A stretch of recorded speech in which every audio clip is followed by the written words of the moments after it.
ټول هغه سوداګر چې هیواد ته د چای واردات لري باید هیواد ته هغه چای وارد نه کړي چې په هغې کې مصنوعي رنګ ګډ شوی وي. د افغانستان د خوړو او درملو ملي ادارې سرپرست ډاکټر عبدالباري عمر نن دوشنبه د روان 1644 هجري قمري کال د شوال د میاشتې په 13مه نیټه د چای د وارداتو د ټولنې سره په تفاهم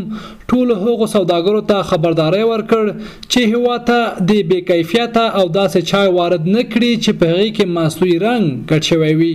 عبدالباري عمر هغه چای ته چې په بهر ملک اخیستل شوی وي یا په لار وي او یا هم تر ګمرکونو رسیدلی وي او په کم اندازه مصنوعي رنګ پکې ګډ شوی وي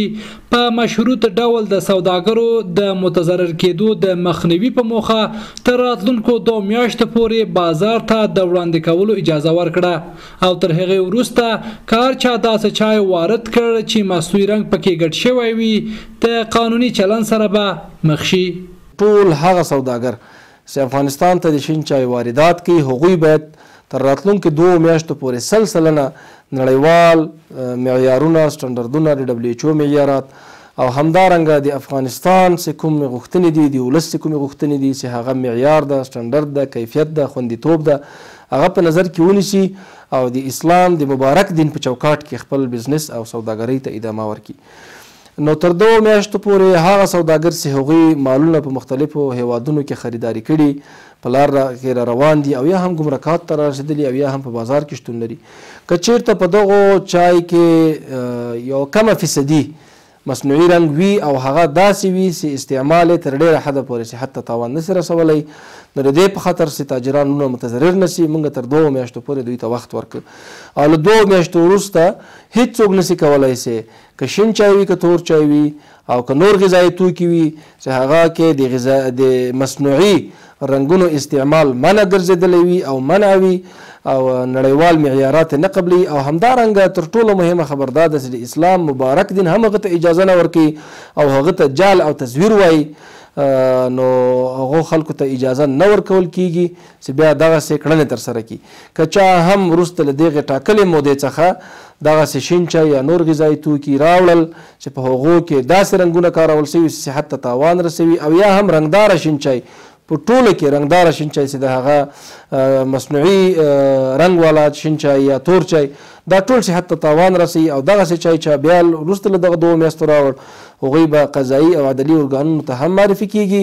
او مالونه به هم د هدر په موخه ضبط کیږي او هغه به هدر کیږي او له منځه به وړل کیږي. نو له ټولو ورونو څخه موږ په ډېر درنښت هیله کوو چې دوی په دغه برخه کې کوټلي ګامونه پورته کړي او هغه سوداګر چې په دې برخه کې کار کوي هغوی خپلو کړنو ته متوجه شي او د اسلام د مبارک دین په رڼا کې خپلې سوداګرۍ ته ادامه ورکړي. په ورته وخت کې د چای د وارداتو ټولنې د چای ټولو سوداګرو په استازیتوب د خوړو او درملو ملي ادارې د سرپرست د پریکړې هرکلی وکړ او زیاته یې کړه چې وروسته له ټاکل شوې مودې به په هیڅ صورت رنګ شوی چای وارد نه کړي. موږ ټول تجاران چې دلته ناست یو د رئیس صاحب خبرې مو واورېدې ډېرې ښې خبرې وکړې او خپل هم تعهد کوو چې د 2 میاشتو نه بعد موږ به داسې چایونه نه راوړو چې هغه ضرر رسوي او رنګ هم پکې زیات وي او شین چای د ضرر وړ خلکو ته رسیږي داسې به موږ مصنوعي رنګ دا به نه راوړو. دا تعهد موږ کوو ټول تجارانو په رابطه باندې دلته ناست دي دا ټول ورونو د دې ټولو په دغه باندې زه نمایندګۍ باندې